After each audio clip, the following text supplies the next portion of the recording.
Hello, everyone. My name is Karen Cannon, and as the Education Associate at UG headquarters, I would like to welcome you to today's webcast, Beyond the Basics, Strengthen Your Avaya Investment, presented by John Cray, VP of Product Management at Enghouse Interactive. As the VP of Product Management, John Cray has been with Enghouse Interactive for 4 years and in the telecommunications industry for over 20. He is a well-known expert in the industry, having been published in Telecom Reseller, Business to Community, No Jitter, and many other industry-focused blogs and publications. IAUG is pleased to have John with us today and to add this webcast to our 2016 program. Before we begin, I would like to share a few tips for using the GoToWebinar during today's presentation. First, you can minimize your navigation bar by clicking the top arrow button. I encourage you to submit questions throughout the event via the question and answer box located on your webinar toolbar. Our speakers will be monitoring a few minutes for a Q&A session at the conclusion of the presentation. And lastly, a recording of the presentation will be available for download on the IAUG website by the end of the day. And with that, I'd like to hand it over to John. Thanks so much, and thanks everybody for giving us your valuable time today. Appreciate that. We'll spend about 45 minutes talking about the content of the presentation, and then we'll leave plenty of time at the end to just discuss, answer any questions you have. And as we said, please feel free to submit questions at any time during the presentation, and then we'll cover it all at the end. So, beyond the basics, strengthening your Avaya investment. So we all know that Avaya is a rock-solid communications platform, provides a terrific communications framework for enterprises to be able to talk to their customers, talk to their employees, communicate effectively across any business lines, and set it up any way you like. It's a great platform. But what can we do, really, beyond just basic communications? Are there valuable things we can layer on top of that platform in order to really maximize productivity, in order to really maximize the value to your business? So that's really what we're going to talk about today.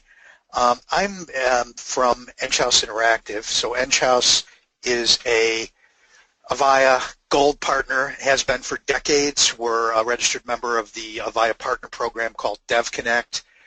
We're located in about 20 countries around the world. Actually, that number's a little outdated now. We got about 1,500 employees, over 10,000 customers. A lot of those customers are leveraging Avaya platforms for their underlying communications infrastructure. And then our job, our role, is to sell value-added applications on top of that to manage communications effectively, and as we said, to make them productive and valuable for your business. So that's our role. So let's kind of set the stage here. If you think about it, in any business, there actually are a number of different roles that manage communication with your customers, and we'll define what we mean by customer in a second.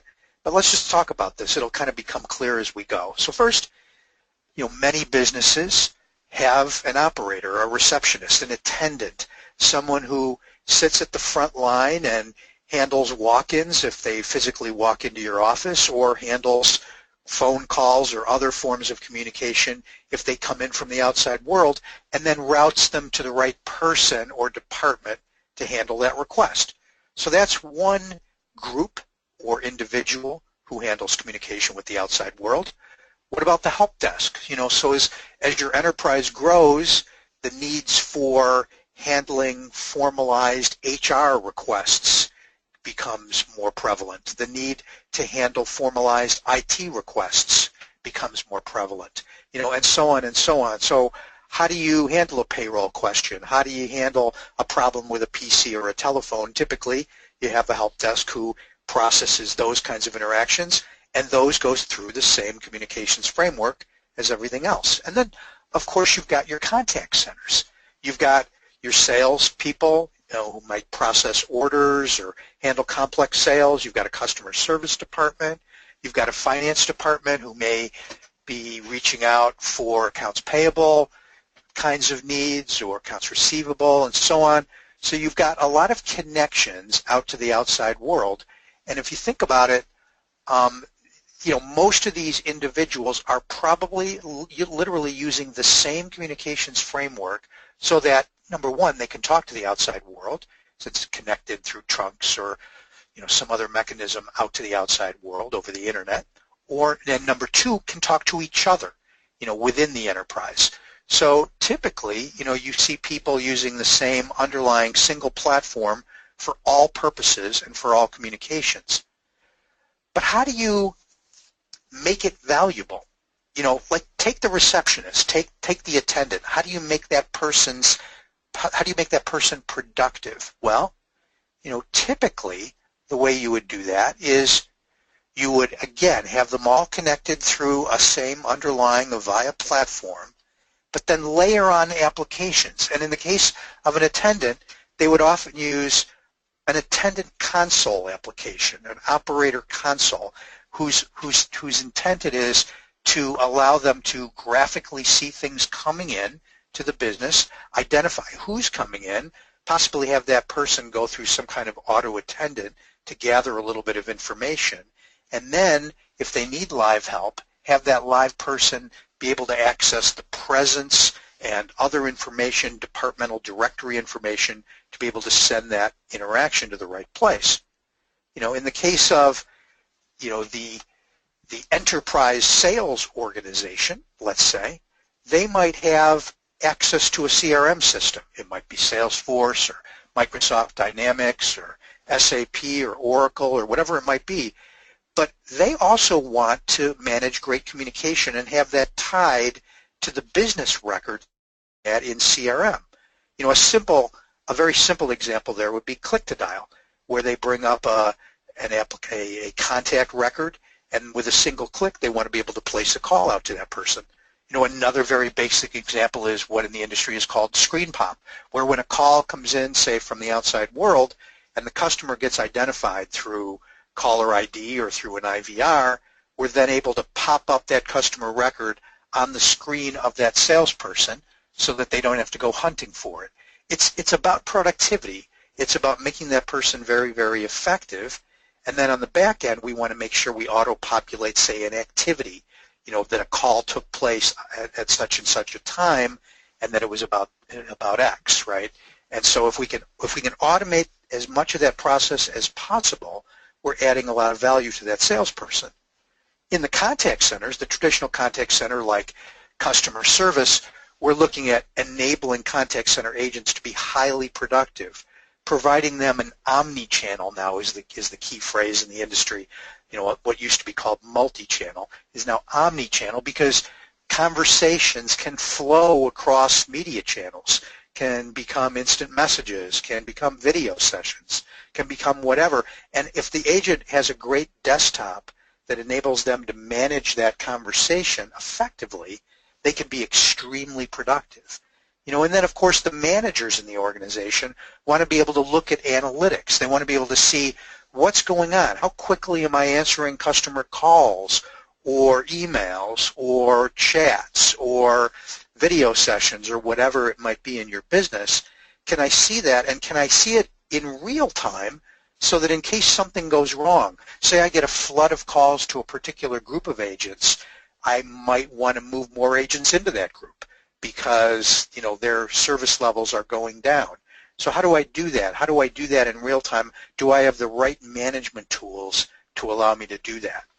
And then of course, when you're talking about an organization like a help desk, you have to be able to unify contact center, the ability to route calls to the right help desk agent, with unified communications, so that when I'm working with an individual within my own enterprise, I can use all the tools at my fingertips, all the presence information, all the instant messaging tools, and so on, to be able to move information back and forth, screen collaboration, whatever it takes to help that person and point them to the information and help that they need.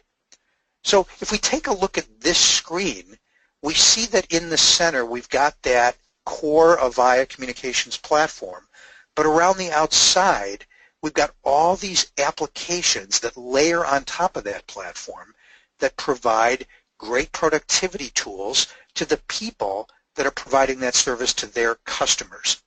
So I promise we talk about what a customer is. You know, in the case of a sales organization, well, be clear who their customers are.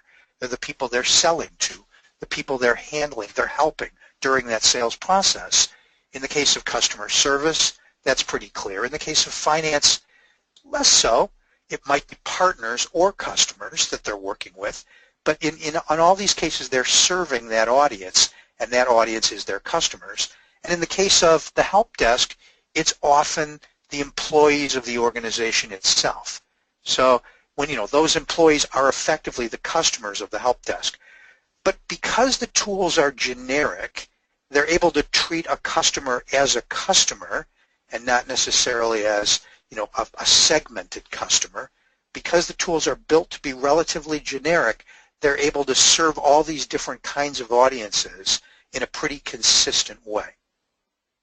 So hopefully that was clear. That was quite a bit. But the whole key here, and as Enghouse, this is the world we live in.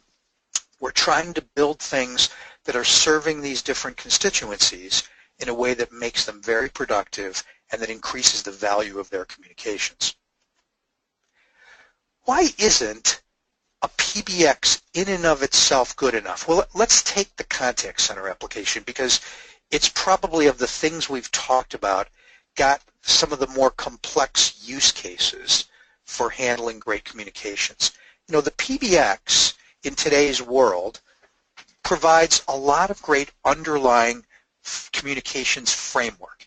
It provides the ability potentially to see the presence of the individuals that are connected to PBX in your organization, and of course layer on sophisticated presence tools like, can I also see whether they're moving the mouse so I know they're sitting at their desk, right? And then on top of that, we've got the ability to have different forms of communication flowing through the platform. Of course, traditional voice, traditional telephony, but also now video calling, instant messaging, and so on. And the leading PBX frameworks like Avaya have taken these different media channels and merged them together into one platform so that it's all managed as interactions in the platform.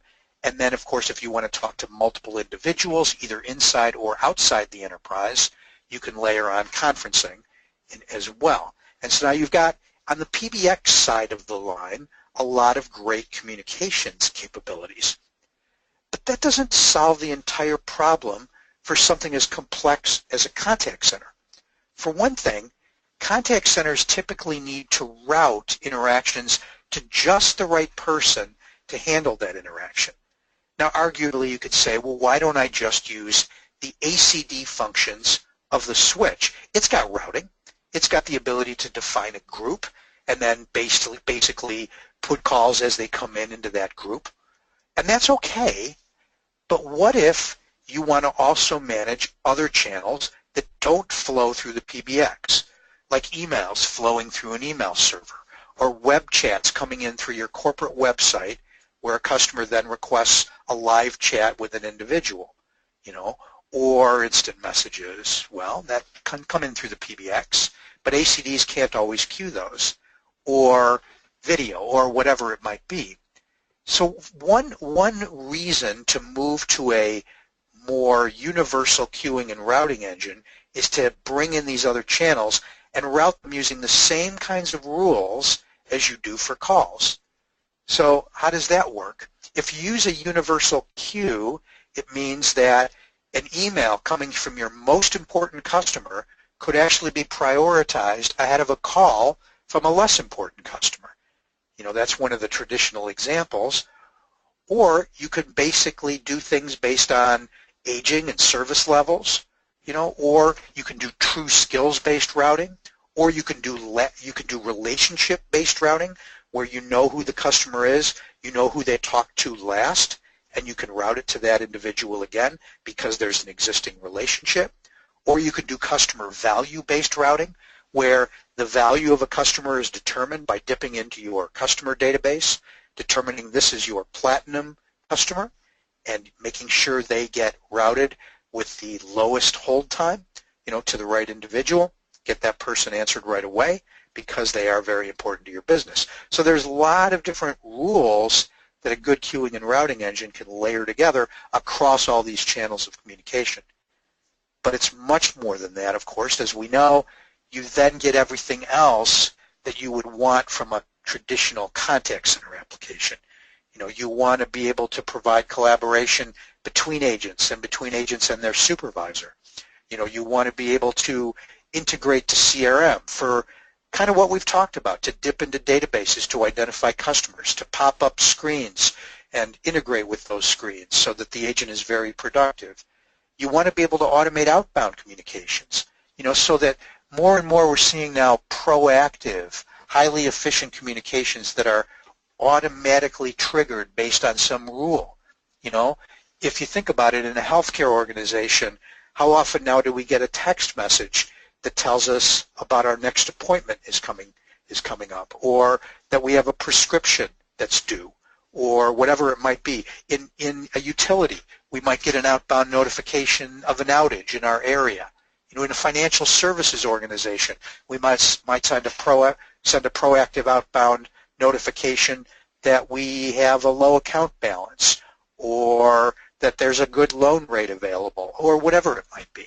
So we see across all different verticals that outbound, proactive outbound, is emerging as a very good way of differentiated customer service.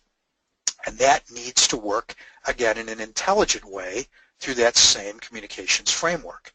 And then knowledge management and access to customer history, like what has the customer done with us before? Some of that exists in CRM, but some of it exists in the interaction management framework, where we need to know what communications we've had and who's spoken to that customer in the past. And what about supervisors? Do they want to be able to listen in to previous calls and evaluate how agents are doing, and maybe use some of the better conversations to coach newer agents, you know, as a way of kind of playing, you know, your best agents for your newer agents so that they can learn from the experience, and then reporting on all of that. So there's a lot that a contact center application layers on top of the traditional PBX that adds tremendous value to an organization, you know, looking to improve productivity and increase the value of those customer communications. Sometimes I think the best way to understand the value of something as complex as a contact center application is to kind of tell a story. So imagine we have a contact center agent. In this case, his name is Mark. Mark logs in at the beginning of his workday. It's 9 a.m. and he logs in, and what happens with Mark is we want Mark to be productive. So we talked about the fact that a contact center application can manage all different forms of communication. So some of those have stacked up overnight. You know, we have potentially people who've sent SMS texts in. There have been social media posts or tweets. There's been email and so on. And depending on the rules of the system, if we're not a 7x24 organization, we might guarantee a service level, say, of a few hours on some of these kinds of interactions. So they stack up, and as soon as Mark logs in, he starts processing them. So even though these interactions are what we might call non-live interactions, they happened a little while ago, and the response is a few hours delayed, Mark is able to start multitasking, and he's able to handle these things in priority order as determined by the business rules of the system. But what happens if something urgent comes in? Like in the midst of all these non-live interactions, we get a call, and it's a call from a very, very high priority customer. So Mark gets this call. Now, what happened here? Laura is the customer. She was on her mobile device. She was accessing the customer's, could have been mobile app, could have been mobile website, and she determined along the way that she needed assistance. And because the contact center application is able to provide a visual mobile interface, Laura is able to, with a single click of a button, see what the expected hold time might be and say, yep, I need to talk to somebody live, click, and she gets routed. Now, why did the interaction get routed to Mark? Well, it's because of that relationship we talked about earlier. In this case, Mark has a relationship with Laura. He handled her last call, and the system determined that as long as Mark was available, and even though he was handling those other interaction types, none of them were live, none of them were calls or live chats, and as a result, the system said he's available. And the system was able to get that call of Laura's directly to him. And then when he gets the call, of course, now that productivity stuff creeps in, where the CRM system automatically pops up Laura's record. The interaction system shows all the interactions that Laura has had with the contact center over the last month or 6 months or year or however you'd want to set it up. And of course, Mark can see the knowledge base articles that match the products or services Laura has purchased from the organization, because we want to try to make Mark productive. So the idea is get him the information that's most likely to solve the problem Laura is calling about. By the way, that interaction Laura is conducting with the contact center here, that could have been a chat over the mobile device, an instant message, an SMS text, a phone call, or a very, very popular form of interaction now is the call back, where rather than having to wait on hold, Laura simply requests a call back and then continues to go about her business. And then, of course, we've got the caller ID from her mobile device registered in the system, so the system's automatically call her back and then route that call back directly to Mark when it gets connected to Laura. So it's pretty phenomenal in terms of choice now. The visual nature of the smartphone allows Laura to have a really, really good experience as opposed to the old experience of just sitting there waiting on hold, listening to hold music. So Mark's moving away, handling Laura's call, but guess what? There's other tools here that are helping Mark in the equation, and one of those tools that is available is a speech analytics application that in an automated way is able to listen into the conversation. Now this is a voice conversation, but a good speech analytics application can break the voice interaction apart into its constituent parts. So it can, for example, tell what Mark's part of the conversation is and what Laura's part of the conversation is. Basically, the conversation is in stereo, so we know what Laura's saying and we know what Mark's saying, and we can interpret both of those parts of the conversation separately. And we can listen to what Mark is actually saying. Is he staying on script? Is he saying the right phrases? Is he not saying the wrong phrases? For example, we don't want Mark to say the name of our competitor. We don't want Mark to use any profanity or to get really upset. So we can listen into the conversation and we can detect if any of those things are going wrong.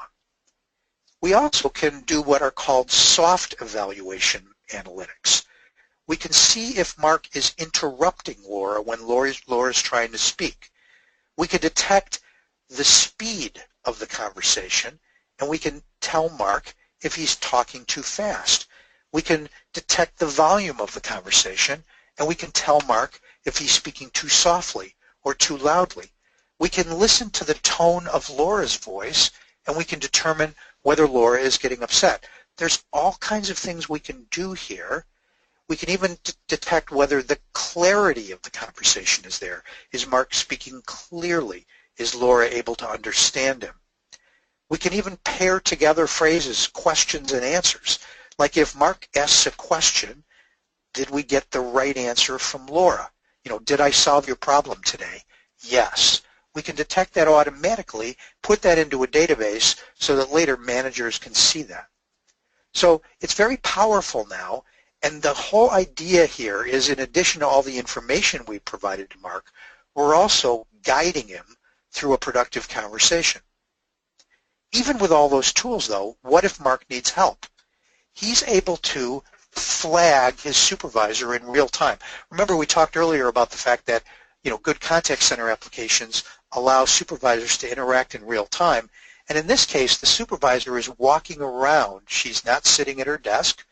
Supervisor Anna is walking around with a tablet or a smartphone, and she's able to see an alert, and if she needs to, the alert came from Mark. It could have been manually generated by Mark, I need help, or it could have been automatically generated by the system.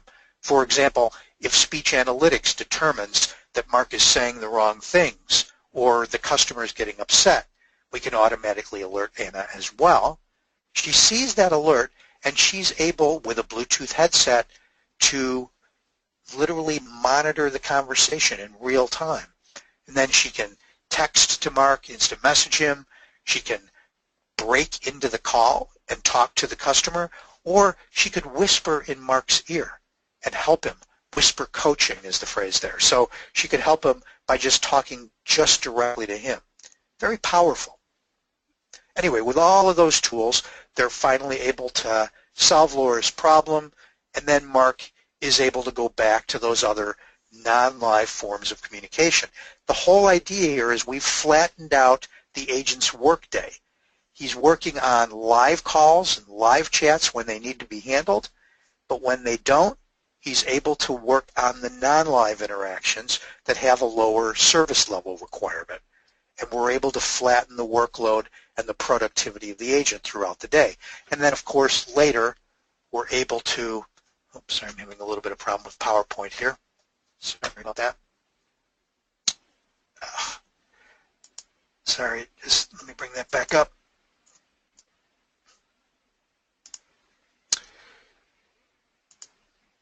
Okay. Then later, Laura is able to have a scheduled recording of the interaction that she had with Mark, and she can use that recording to evaluate that conversation with Mark and possibly coach him to do a little bit better. If he needed her help, then there's a good reason to flag that particular recording for later evaluation. And say it was a great conversation, she could use it to coach other people on how to handle particularly problematic customers. So what did we just see? You know, from Laura's perspective, we saw her interacting visually. Here's a little banking application on a mobile device. We saw her interacting visually with a visual experience on a mobile device, but at a particular point in time, she needed help, and she was able to connect into queue and see her position in queue and potentially her expected hold time, and then get that call back or place that call or do that chat or whatever it might be from the mobile device. In Mark's case, we saw him with an omni-channel desktop. I mean, he was handling multiple forms of communication at once, and the fact is he can do that because he has a single unified desktop that connects to all these different media channels, all from a single place. So when he was not talking directly to Laura, he was handling SMS texts. You know, he was handling social media posts and responding to them. He was handling everything from a single desktop experience. He had a knowledge management system that showed those top knowledge base articles that matched the products Laura had purchased. He had an integration to CRM so that we could do that screen pop of Laura's record, and so that we could populate activities and do click to dial and do the other things you might want to do from a communications perspective with CRM. And he had a speech analytics application guiding him along in the conversation the whole time, keeping him to task and making sure the quality of the conversation was high. And then Anna, the manager, had those contact center performance metrics views in real time. She could see what was going on, and she had that ability to get flagged by Mark when he needed help. Real-time monitoring and coaching was then available to her so that she could connect into that call, listen in, and coach Mark, possibly barge in to help the customer in real time. And then after the fact, she had that ability to do listening into those recorded calls, and then to perform true quality management on those calls, evaluate them, possibly, you know, coach people in real time, coach people after the fact to make the performance of the center better. That recording and quality management, by the way, can be done in any number of different ways where you can decide to record, say, a percentage of calls for new agents or however you want to set it up. And it also allows you to record the screens of the contact center agents. So not only can you listen into the voice conversation, but you can also see what they're doing on the screen. You can see window by window or holistically across the whole screen, however you'd like to set it up. The key to an application that handles this kind of value-added communications is it's got to have an integrated architecture. You know, again, at its core, you've got that underlying Avaya platform, but you also have all the other connection points to manage communications. You've got an email server, you've got a web server, you've got however else conversations flow in. Possibly you've got an SMS gateway to bring text messages into the system. You know, you have whatever you've got a social media aggregator to bring social media posts into the system.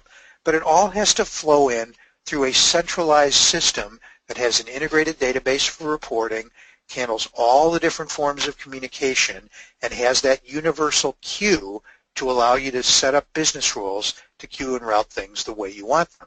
And then on top of that, layers on all the applications you need, you know, that attendant console for your operators, the recording tools, the reporting tools, the integration tools for your sales teams or your services teams and so on, and layers them all on top of this universal framework.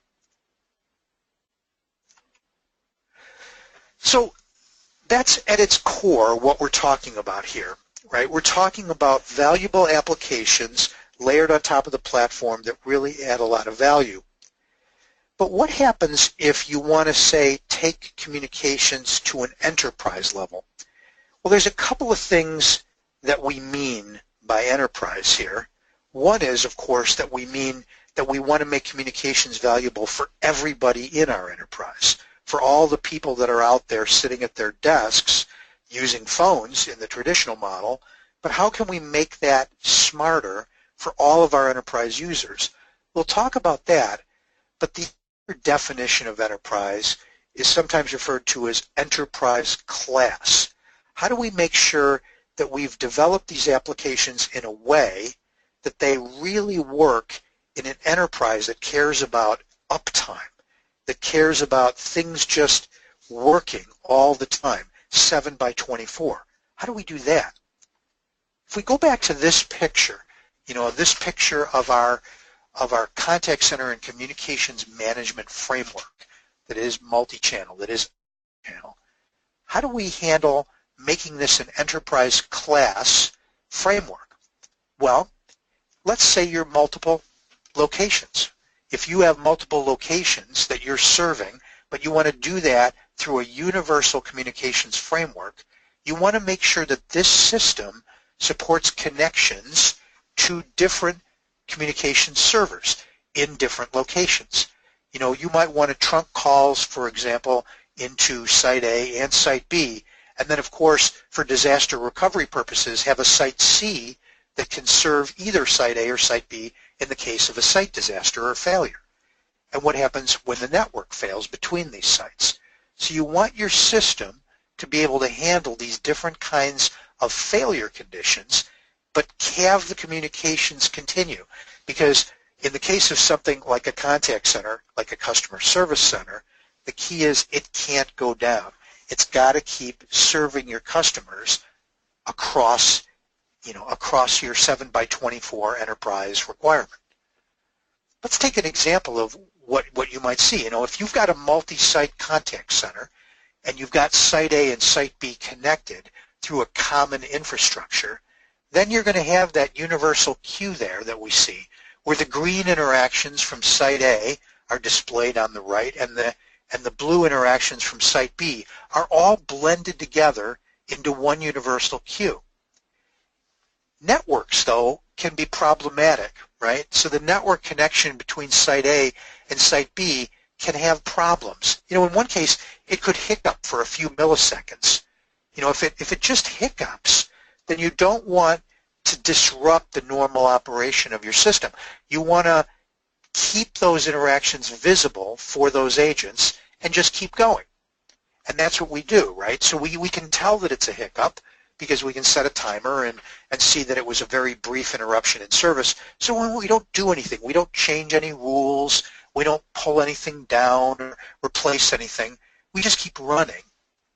But then, what if the network fails for a longer period of time? Well, look what happened in our sites there on the right. Now, Site A's agents can only see Site A because they don't have access to Site B, so they only see Site A's green interactions, and Site B only sees Site B's blue interactions because that's all they have access to. So it's key that the system, an enterprise class system, is able to do this, is able to distinguish kinds of failure, and in the case of a disconnection, isolate the sites into islands and let the islands continue to operate seamlessly. But then when the network recovers, then we restore full universal queuing across sites. So this is just an example of the complexity of what you might see when you're trying to take one of these kinds of applications and make it enterprise class. Make it run seamlessly across multiple locations and handle different kinds of failure conditions in a seamless way to keep the operation flowing. So that is a significant challenge, a very difficult one to solve, but one that a good contact center application that's very well set up and well configured can handle seamlessly. What about the other aspects of enabling an enterprise with great communication? Earlier we talked about the fact that you might want to take a sales group that uses a CRM system and amp it up with communications functionality. In the case of an application like Salesforce or like, say, SAP or Oracle or Microsoft Dynamics, they're able to, through APIs, allow a good communications tool, in this case a tool like CTI Connect, which is a set of APIs that allows you to connect your PBX to a business application. If the APIs are in place and the work is packaged well, then you can amp up that business application with great communications capability. For example, you could layer an IVR in front of it so that you can have an auto attendant that identifies the customer and then screen pops the information for that enterprise user when the call arrives. I can provide communications tools inside the business application. Click to dial is one, a pretty straightforward use case that we mentioned before, where I click on a contact and it automatically dials them. But what if I can also move away from having to use my phone set? Because I live on the desktop and I can put calls on hold, I can transfer calls to other people, they can see the screen pop when that call arrives, I can conference people in, and so on. And I can all integrate that all within the context, the visual context of my business application.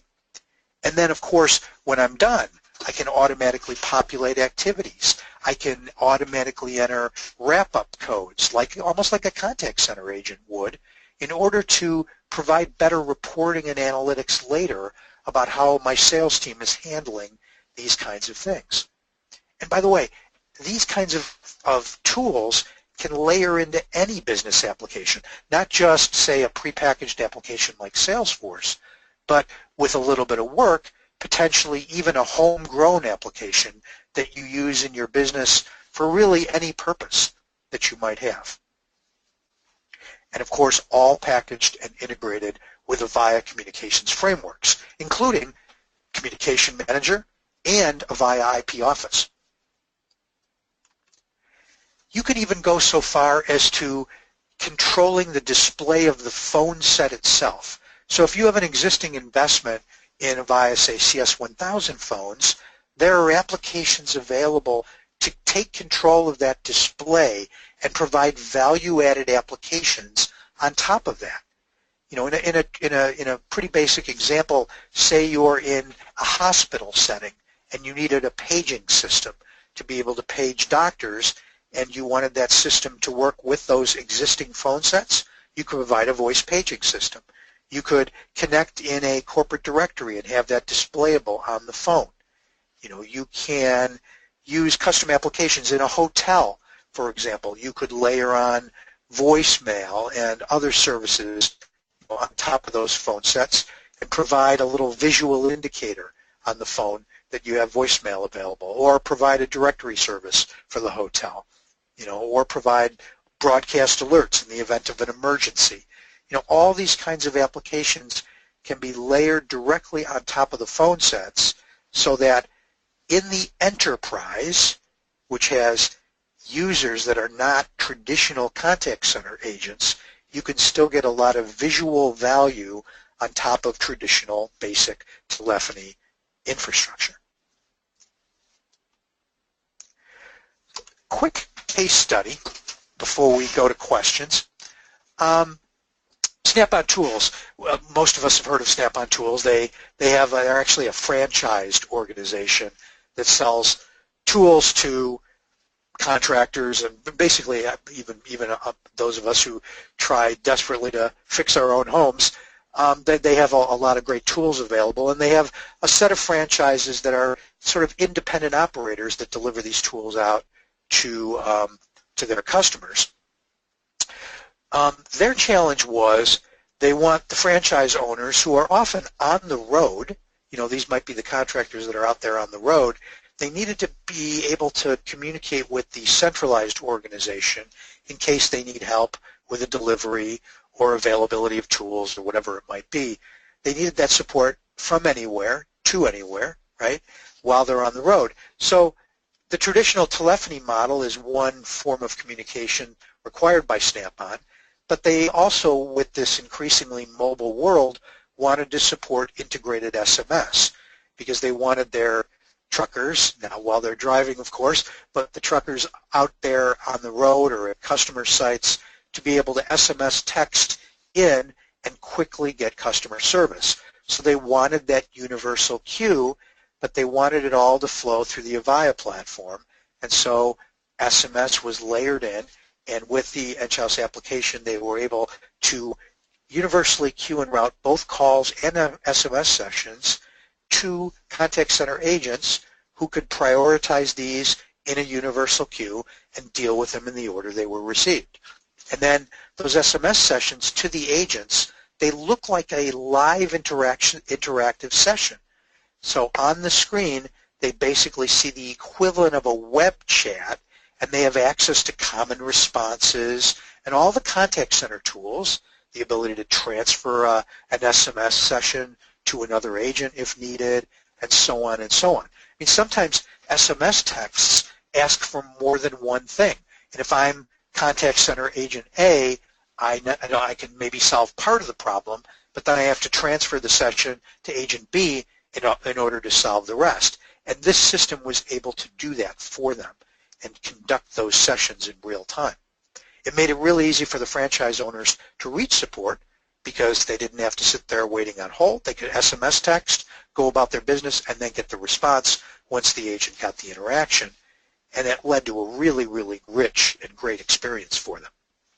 So just one example of where they took an existing Avaya framework, which was great at handling telephony, but layered on another channel and layered on productivity tools to really, really help make those communications valuable. So we're about 45 minutes in or so now. So at this point, we'd like to take your questions. So if anybody has any questions, please use your GoToWebinar tools to send your questions in, and be glad to handle them at this point.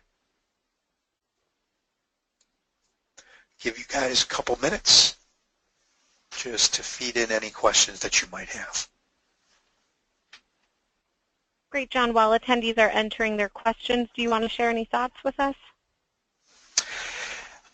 Yeah, I mean, I think what we've seen today is, ideas. I mean, I think this was intended really as a way to maybe generate some thoughts and ideas on how interesting it can get. You know, we always think of phone calls as phone calls, of course, but now that we're all learning that a phone call is much more than that, is is really now increasingly a visual experience.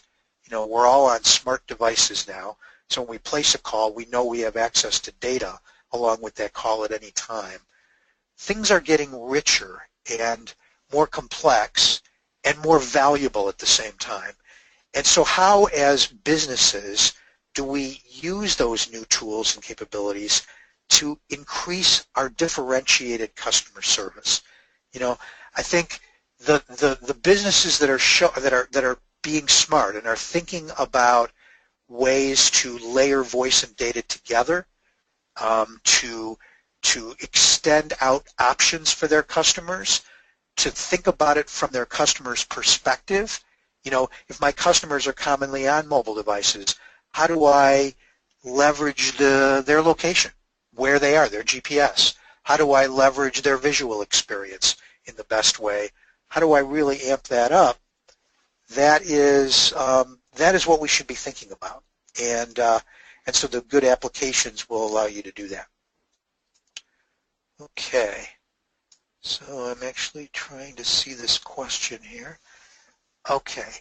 All right, question. How is the Enghouse Interactive products differ? How do they differ from the Avaya Elite multi-channel product offers? So that's a good question and a complex question, because obviously there are similarities and differences between the Avaya products and the Enghouse Interactive products. So Avaya, what we've seen today is probably most similar to the Avaya Aura contact center solutions. The Elite contact center solutions are potentially a little bit lighter weight in functionality than what we've seen. For example, often layering basic ACD functionality on top of some underlying database with some reporting capabilities. You know, again, good at what you might consider basic forms of routing and basic communications management, but not necessarily with all the productivity tools that we've seen. No, not necessarily with the ability to handle all of the channels of communication that we've talked about, the social media, the SMS interactions, all the different IM queuing and so on, not necessarily with all of those. And also not necessarily with the complexity of analytics that's provided by what we've seen, the real-time analytics that we've seen, the ability to take action in real time for managers, the ability to layer on other tools like CRM integration, knowledge management, and speech analytics. Avaya does have a speech analytics engine built on Oryx that does have, you know, good capabilities similar to what we've seen today. But I think the complexity of some of the use cases we've seen require a little bit more functionality and a little bit more of a portfolio integrated together. Now, in the case of Aura, now you're getting to be a little bit more at the higher end in the Avaya portfolio, and that's a little closer, I think, to what we've been looking at from Enghouse, and with full multi-channel capabilities and so on. So then it gets down to features and functions and preference. You know, do you like some of the tools that Enghouse provides, say, for the real-time analytics, like Enghouse is able, for example, to set goals for agents and teams, and that's a differentiator for the Enghouse portfolio, and then to see progress against those goals. And those goals can be literally anything. They could be how quickly do we handle interactions, or they could be as complex as how many orders did we take today, or how many issues did we solve today, and so on. So there's a lot of similarities. There's also a lot of differences. The other piece that we saw today was the CTI Connect framework, which enables you to basically integrate an existing, say, Avaya ACD to valuable tools on the desktop for the enterprise user, the sales team, or whoever it might be. And that tool is completely unique to Enghouse. That framework, it used to be called CT Connect in the old days, has been around for about 20 years now, and is a set of tools that, you know, enables you to add value to any business application by amping up communications. That tool does not exist in the Avaya framework. Would have to come from a third party like Enghouse. So there's things that we've seen today that are a bit unique and that layer things together through a common framework that is integrated as a portfolio. And so it kind of depends on your preference. Again, what what direction you'd like to go. Hopefully that at least partially answered that question. Okay, let's see. I think I've got another question here. What are the Avaya products specifically that you're able to integrate with? Is it a native integration? Okay, so first of all, let's talk about the PBXs.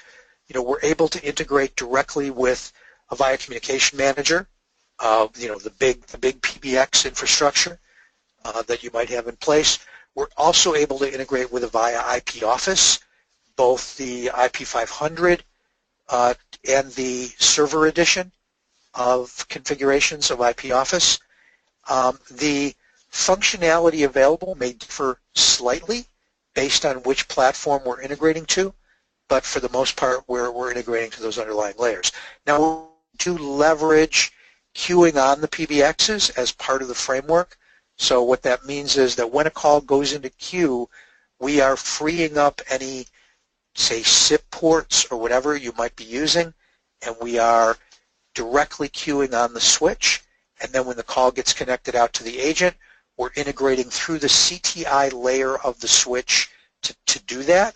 And I know this is getting a little bit more technical, but the key is that we're saving valuable resources by doing it that way. We're actually minimizing the resource requirements of SIP trunks and so on by routing directly out to agents directly from the switch, but using the routing rules of the contact server, the contact center management system.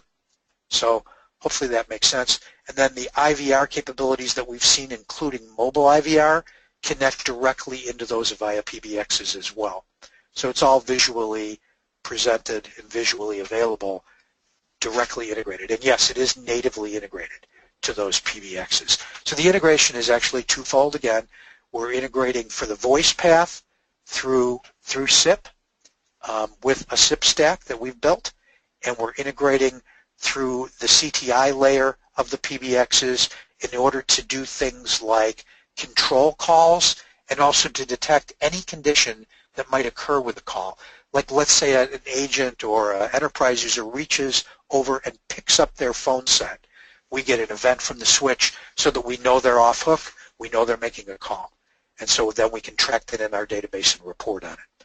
So a couple of different integration methods in play, and both are available in order to allow us to seamlessly make the interaction productive. Okay, any other questions that you might have at this point? John, we do have a question coming in your way right now. Okay.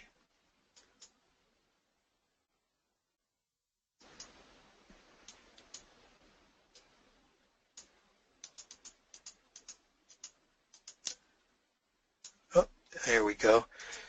Do you have case studies of healthcare providers using the SMS capabilities?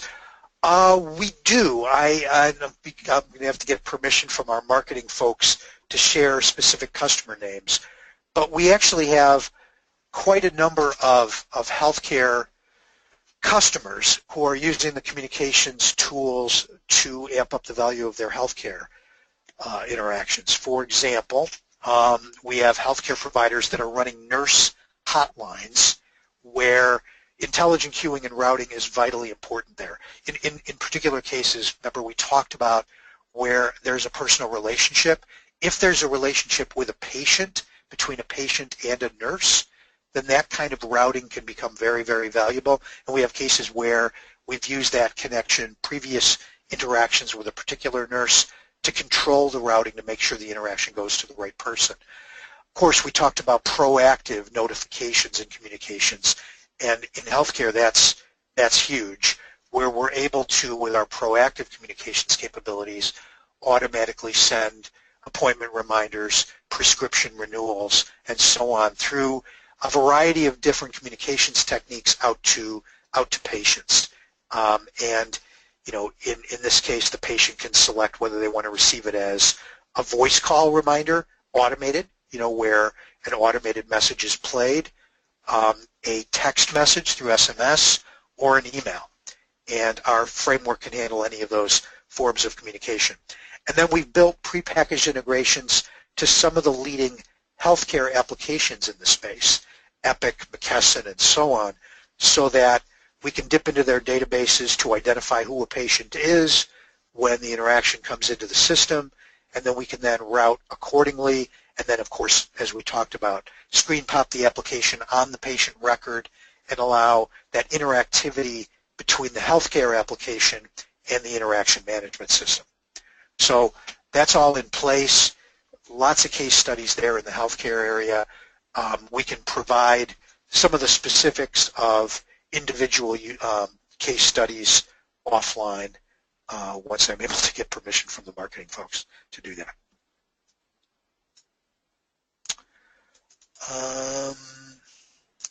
So I think that might be it for questions at this point. Ooh, sorry, I think I see one more here. Okay, we currently use ZCOM Touchpoint in our call centers with QMS. What changes here?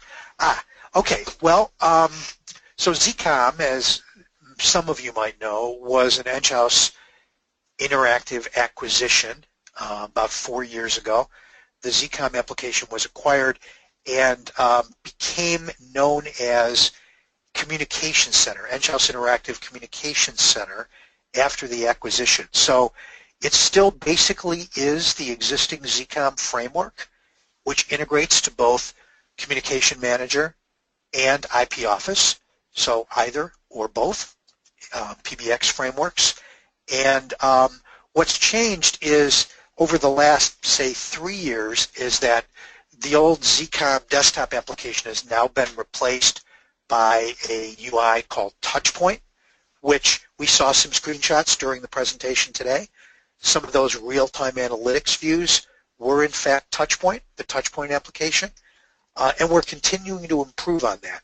So what's happened in the last couple of years is we now are integrating to popular SMS gateways, as we talked about with Snap-on Tools, to bring SMS interactions into the contact center and blend them through the universal queue. The Communication Center framework can handle that. It can handle all the IM queuing, so we can queue instant messages and so on from the platforms and route those and handle those. We're able to blend other forms of communication together. We've added, we talked about the improvements to analytics, including goal setting for agents. That's brand new, and that's layered on the Touchpoint application as of about 6-8 months ago. So we're continuing to innovate and improve the framework and the user interfaces that are used by contact center agents and by other enterprise users. Some of the integration to Salesforce, SAP, and Microsoft Dynamics has improved in the last couple of years so that we can amp up the experience for the enterprise users as well. So it's not a matter of really replacing the application. ZCOM is still the underlying framework, now called Communication Center. It's a matter of improving value and improving productivity over time. Fantastic. Thank you so much, John, for taking the time to answer those questions. At this time, we do not have any additional from attendees. Would you like to share any final thoughts with us? No, just again, my thanks for everybody coming in today. Please feel free to reach out. If you'd like to reach out to me personally, my email address is john.cray, john.cray @enghouse.com. Happy to talk to you offline if you have any further questions. Fantastic. Thank you so much, John, for taking the time to speak with us today and for our attendees for joining us. As a friendly reminder, a copy of today's presentation will be available on the IAUG website by the end of the day. As you exit the webcast, please complete the evaluation for today's event. Your feedback and input are important to us as we further develop our webcast program. Thank you again for attending and enjoy the rest of your day.